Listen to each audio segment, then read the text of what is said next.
আকাশে ঘন মেঘ জমে চারপাশ একেবারে কালো অন্ধকারে ঢেকে গেছে।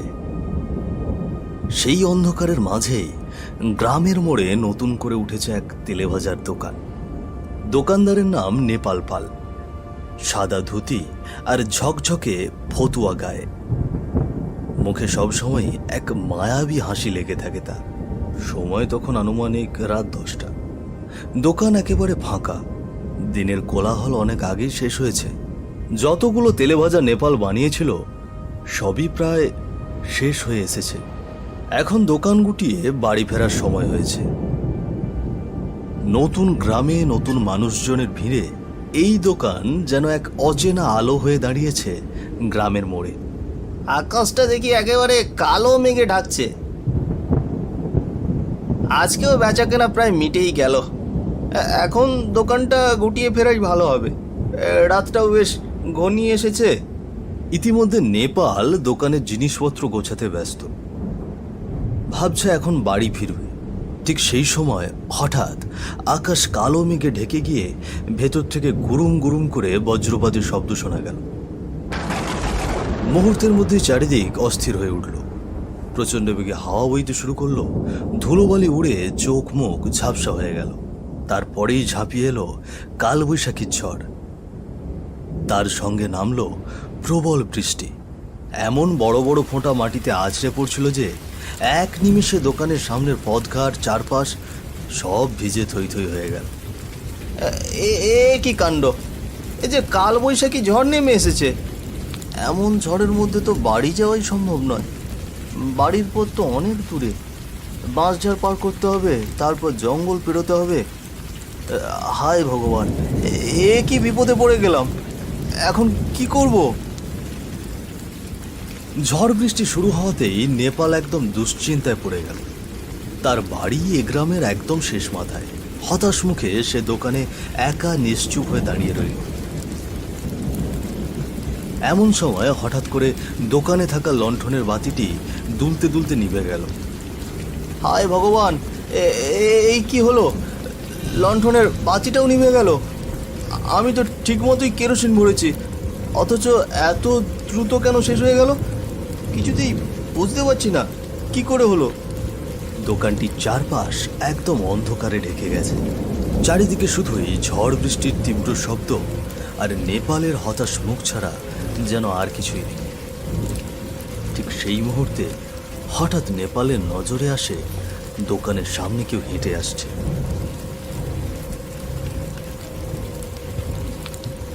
চোখের পলকে সেই ব্যক্তি দোকানের ভেতরে চলে আসে। মুখটা কেমন যেন অস্পষ্ট, ফ্যাকাশে, গায়ের রং বেশ ফর্সা আর লম্বা একটি পাঞ্জাবি পরা। তবে ভেতর থেকে লোকটি দেখতে কেমন যেন গম্ভীর লাগছে। আগে মশাই, আপনি কে? আপনাকে তো ঠিক চিনতে পারলাম না। তুমি আমাকে চিনবে না বাছা? তুমি তো গ্রামে নতুন, তবে তোমাকে আমি চিনি। শুনেছি তোমার নাকি তেলে ভাজা বেশ সুস্বাদু হয়। আজ তো দেখছি সব শেষ, কিন্তু একদিন নিশ্চয়ই খাবো। হ্যাঁ, নিশ্চয়ই এসে খাবেন। তবে এত রাতে কোথা থেকে ফিরছেন মশাই? আমি শহর থেকে ফিরছিলাম, তা তোমার দোকান খোলা থেকে এসে পড়লাম। তুমি বুঝি ঝড়ে আটকে গিয়েছো? রাত তো বেশ হয়েছে। এত রাতে গ্রামের বাইরে থাকা একদম ঠিক নয়। তুমি বরং আমার বাড়ি চলো।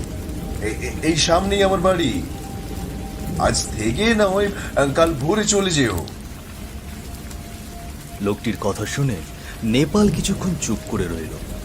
সে মনে মনে ভাবতে লাগলো, এই ঝড়ের মধ্যে তো আর বাড়ি পৌঁছানো সম্ভব নয়, তাই লোকটির সঙ্গে যাওয়াটাই উত্তম হবে।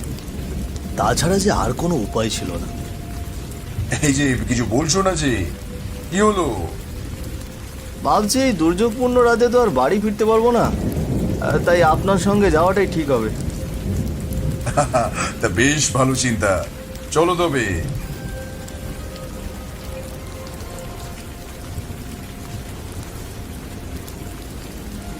কথা মতো তারা গ্রামের রাস্তা দিয়ে হাঁটতে লাগলো লোকটির বাড়ির উদ্দেশ্যে। হাঁটতে হাঁটতে তারা এক পর্যায়ে একটি জঙ্গলের রাস্তায় পৌঁছে গেল। চারিদিকে খালি ঘুটঘুটে অন্ধকারে ঢেকে গেছে।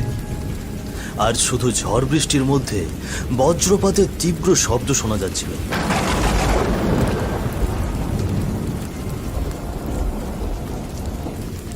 আগে মশাই, আর কত দূর আপনার বাড়ি? এখানে তো শুধু জঙ্গল আর জঙ্গল, আর তো কিছুই নেই। এই তো চলেই এসেছি, আর এই কয়েক ধাপই বাকি। ঠিক তাই, আর একটু এগোতেই তারা জঙ্গলের পাশে একটি বাড়ি দেখতে পেল। পুরো বাড়িটায় শ্যাওলার আবরণে ঢাকা। ইটের পুরনো দেওয়ালগুলো যেন একদম স্যাঁতস্যাঁতে হয়ে গেছে। তারই মাঝে জঙ্গল থেকে ভেসে আসছিল তীব্র শেয়ালের ডাক। চলতে চলতে তারা বাড়িটির দরজার সামনে এসে পৌঁছল।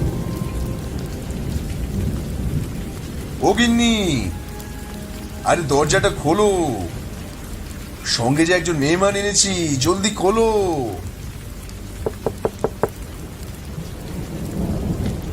লোকটি দরজায় ঠকঠক শব্দ করে ডাকার সঙ্গে সঙ্গেই তার গিন্নি দরজাটি খুলে দিল।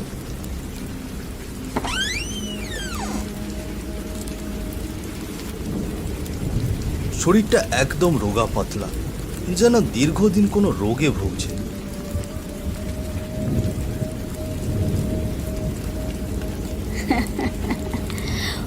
মা, অতিথি নিয়ে এসেছো? তা বেশ তো, ভেতরে নিয়ে এসো তাড়াতাড়ি। ভেতরে চলো বাছা।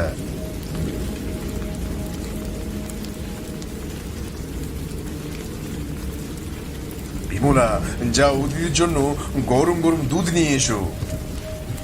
ভিজে এসেছে বেচারা, এক গ্লাস দুধ খেলে একটু আরাম পাবে। এই যে এক্ষুনি এনে দিচ্ছি। লোকটির স্ত্রী ঘরের ভেতর থেকে বেরিয়ে গেল। কিছুক্ষণ পরেই হাতে গরম এক গ্লাস দুধ নিয়ে এসে নেপালের হাতে দিল।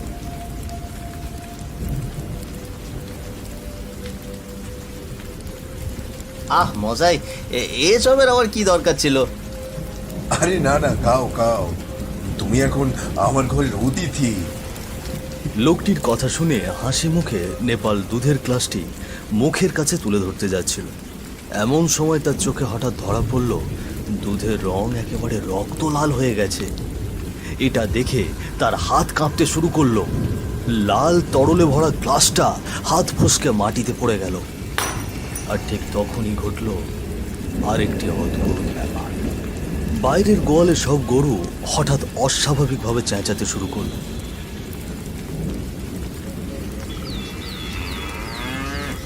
সব দেখে নেপাল ভয়ে একেবারে থরথর করে কাঁপতে লাগলো। এ কি কাণ্ড! দুধটা একেবারে রক্ত লাল হয়ে গেল, আর বাইরের গরুগুলো এভাবে চেঁচাচ্ছে কেন? কি হচ্ছে এসব? কিন্তু নেপালের কথার কোনো উত্তর আর কেউ দিল না। লোকটি আর তার স্ত্রী তাড়াহুড়ো করে ছুটে গেল গোয়াল ঘরের দিকে। নেপালও ভয়ে ভয়ে তাদের পিছনেই থেকে গেল। গিয়ে সকলে দেখল গোয়াল ঘরের ভেতর গরুগুলো অদ্ভুতভাবে যন্ত্রণায় ছটফট করছে, চিৎকার করছে, যেন কোনো অদৃশ্য শক্তি এসে তাদের ভেতর থেকে প্রাণটা টেনে বের করে নিতে চাইছে। হায় হায় হায় হায়, রাম রাম রাম রাম রাম! কি হচ্ছে এসব? না না, আমি আর এক মুহূর্ত এখানে থাকতে চাই না। এখনই এখনই আমি বাড়ি ফিরবো। না না, এই ভুল একেবারেই করো না। কাল রাত্রি নেমে এসেছে আজ। বাইরে বের হওয়া মানেই কিন্তু বিপদ, বড় বিপদ। আজ বরং তুমি এখানেই থাকো, কাল ভোর হলে তবে যেও। লোকটির কথা শেষ হতেই প্রচণ্ড ঝড় বৃষ্টির মাঝে গোয়ালের পাশের এক গাছ থেকে অদ্ভুতভাবে চেঁচিয়ে তিনটে কাক ধপ করে মাটিতে পড়ে গেল। এটি দেখে নেপাল আর কোনো কথা বলল না। ভয়ের সঙ্গে সে দ্রুত সেখান থেকে বেরিয়ে পড়ল।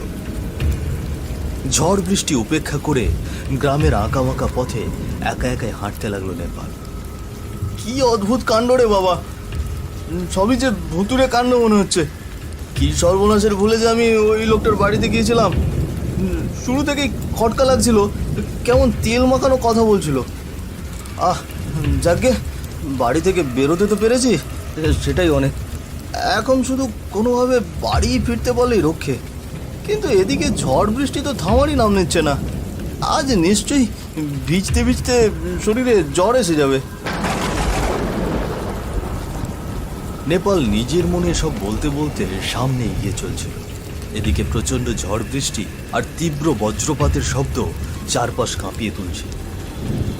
তার দুই পাশে ঘন জঙ্গল, সারি সারি গাছ, আর সেই জঙ্গলের ভেতর থেকে ভেসে আসছে হু হু করে শিয়ালের ডাক, যা অন্ধকার রাতটাকে আরো ভয়ঙ্কর করে তুলছে। চারপাশে শিয়ালগুলো কেমন ডাকছে রে বাবা, মনে হচ্ছে যেন দৌড়ে এসে মাংস ছিঁড়ে খাবে। নেপাল নিজ মনে বলতে বলতে হাঁটছে। এমন সময় হঠাৎ মনে হলো তার পিছন দিয়ে এক অদ্ভুত কালো ছায়া দৌড়ে গেল।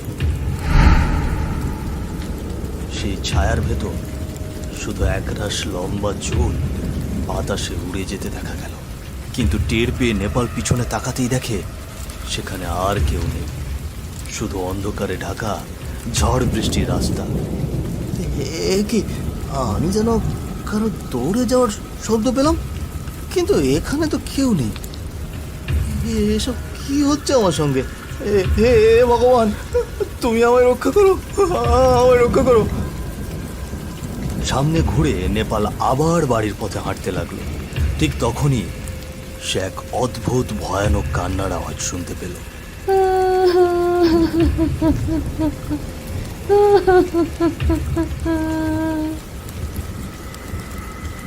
এটি শুনে তার ভয় আরো বেড়ে গেল এবং সে প্রচন্ডভাবে ঘাবড়ে গেল। কে কে কাঁদছে এইভাবে? সামনে এসো, সামনে এসো বলছি।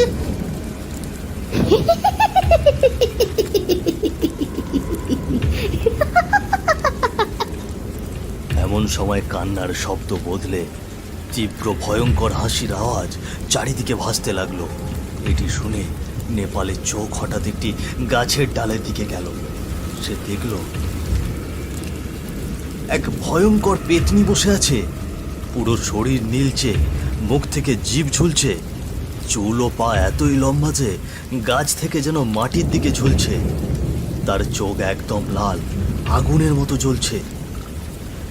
এই দৃশ্য দেখে নেপাল থরথর করে কাঁপতে লাগলো। সে কি করবে কি করবে না কিছুই ভাবতে পারছিল না। ওরে বাবারি, এ যে আস্ত একটা পেতনি। না না, আমাকে এখনই পালাতে হবে, পালাতে হবে। কি কি বললি তুই? তুই পালাবি?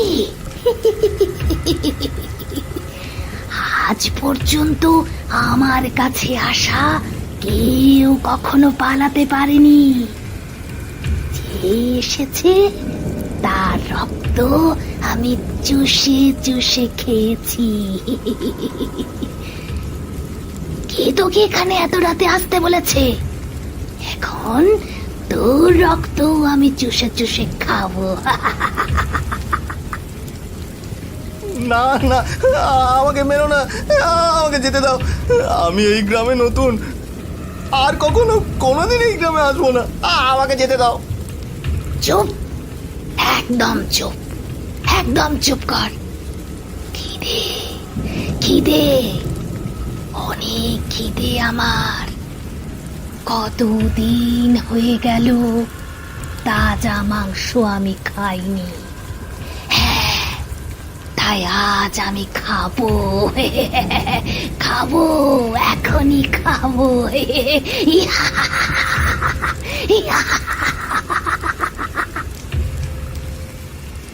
আর তারপর গাছে বসে এক ভয়ঙ্কর তীব্র হাসি হেসে পেতনিটি তার বিশাল লম্বা হাত বাড়িয়ে দিল নেপালের দিকে।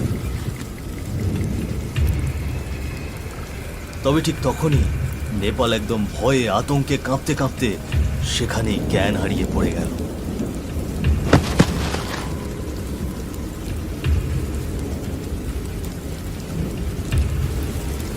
সে তার হাত পিছনে ফিরিয়ে নিয়ে একদম সেখান থেকে হাওয়ায় মিশে গেল।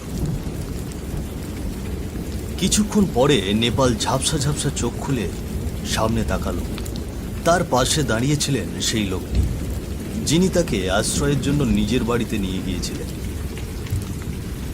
লোকটির এক হাতে ছাতা এবং অন্য হাতে লণ্ঠন ছিল।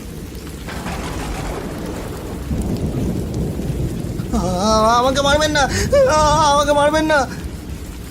আহা বাছা, শান্ত হও।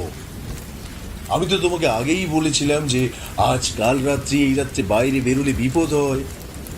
তুমি তো আমার কথা শুনলে না। যদি আমি ঠিক সময় না পৌঁছাতাম তবে তো তুমি আজ ওই পেতনিটার রাতের ভোগ হয়ে যেতে। কে সেই পেতনি? সে কেন সবাইকে এভাবে মারছে? হ্যাঁ, সে এক বড় ঘটনা। তবে তুমি যখন জানতে চাইছো আমি তোমাকে বলছি।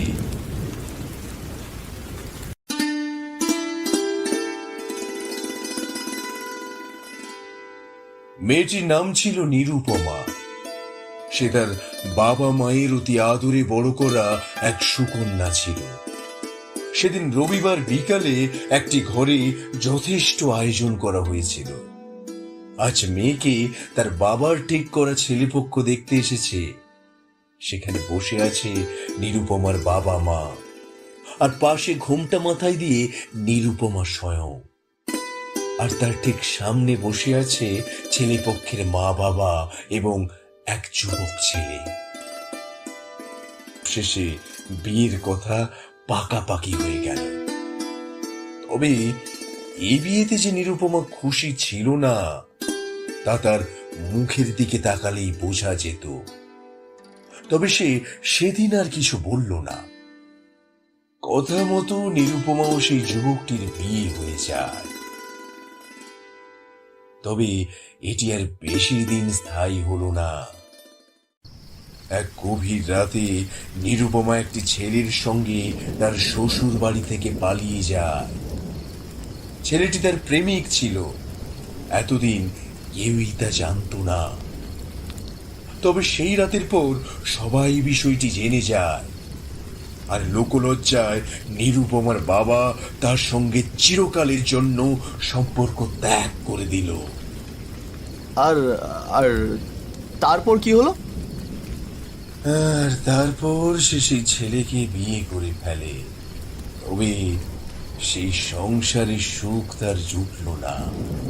কিছুদিন পরেই তার প্রেমিক বর ও শাশুড়ি বোনের টাকার জন্য নির্যাতন করা শুরু করে দিল। আর এক কাল বৈশাখী ঝড়ের রাতে নির্মম ভাবে তাকে আগুনে পুড়িয়ে মেরে ফেলল তার বর ও শাশুড়ি।